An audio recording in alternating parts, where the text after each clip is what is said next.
लकड़ी की काठी, काठी पे घोड़ा, घोड़े की धुन पे जो मारा हथौड़ा, दौड़ा दौड़ा दौड़ा घोड़ा धुन उठा के दौड़ा।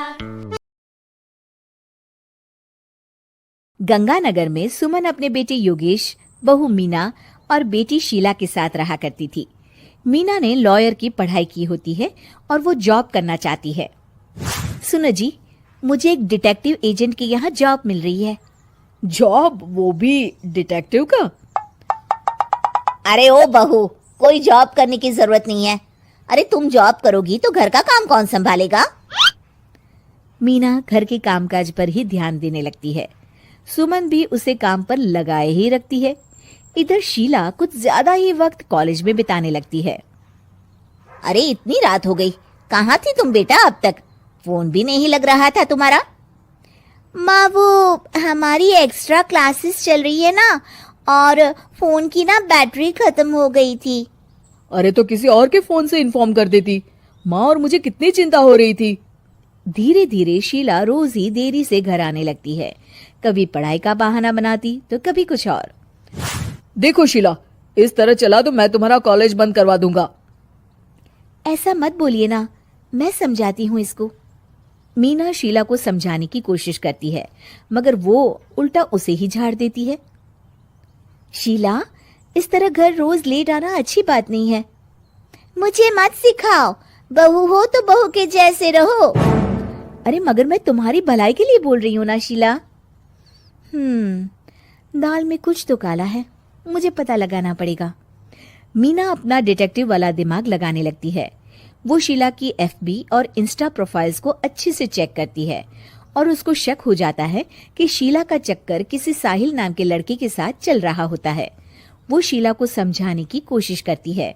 शीला, वो लड़का अच्छा नहीं है, उसे छोड़ दो तुम। मेरे मामले में ज्यादा घुसने की कोशिश मत करो। वैसे भी मैं उसको भैया और माँ से मिलाने ही वाली थी। हाँ।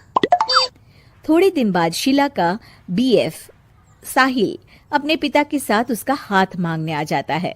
मैं शीला से बहुत प्यार करता हूँ और उससे शादी करना चाहता हूँ। जी, मेरा बेटा और शीला एक दूसरे को अच्छे से जानते हैं। मेरा बेटा बहुत ही जल्द दुबई काम के लिए जाने वाला है। दुबई? हाँ, मेरी नौकरी लग गई है वहाँ। अगर आप लोगों को ऐतराज ना हो तो हम इन दोनों का रिश्ता कर देते हैं।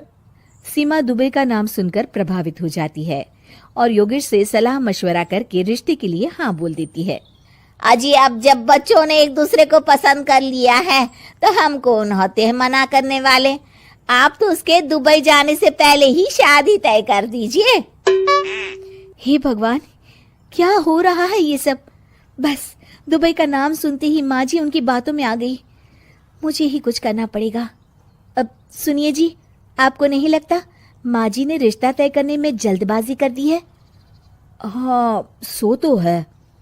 बस मुझे तो ये लग रहा है कि हमें पहले लड़के और उसके परिवार की अच्छे से जांच पड़ताल करनी चाहिए। तुम माँ के फैसले पर शक कर रही हो मीना? नहीं नहीं जी, मेरा वो मतलब नहीं था। तो और क्या मतलब था? चुपचाप अपने काम पर ध्यान दो और घर की मुखिया बनने की कोशिश मत करो। हे भगवान, ये ऐसे नहीं मानेंगे, मुझे ही कुछ करना होगा। मीना अपना डिटेक्टिव माइंड लगाती है और साहिल और उसके परिवार के बारे में पूरी तरह से जांच पड़ताल करती है। तभी साहिल के पापा उनके घर कॉल करते हैं। जी, वो साहिल की दुबई जाने की टिकट करवा रहा था। अगर आप हाँ बोले तो शादी होते ही शीला भी उसके साथ ही दुबई चली जाएगी।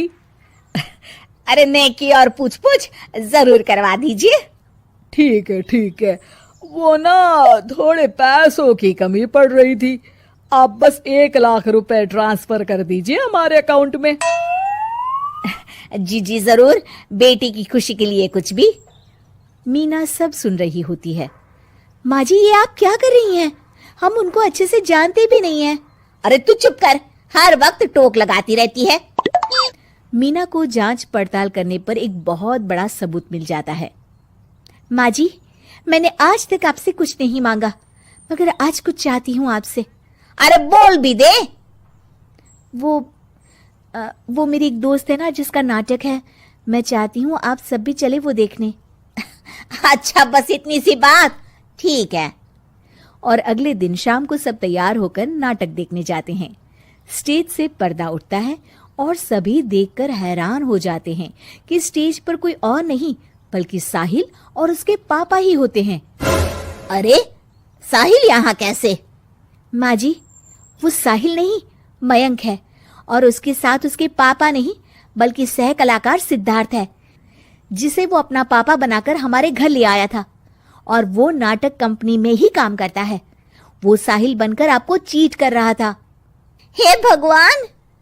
अरे ये सब क्या है? माँ जी, इतने दिनों से दोनों का पता लगा रही थी मैं, तब मुझे इन सब बातों का पता चला। हमें माफ कर दो मीना, हमने हमेशा ही तुम्हारी बातों पर ध्यान नहीं दिया और तुमको नीचा दिखाया। आई एम सॉरी भाभी। हाँ बहू, आज तुमने मेरी बेटी की जिंदगी बचाई है। तुम तो सच में डिटेक्टिव हो, डिटेक्टिव। ऐसा मत बोलिए माँ जी। अरे नहीं बेटा, हम लोग हमेशा बेटी और बहू में अंतर करते थे, मगर अब से ऐसा नहीं होगा। अब से तू अपने पसंद की जॉब करेगी और एक डिटेक्टिव बनेगी, हमारी बहू जेम्स बॉन्ड।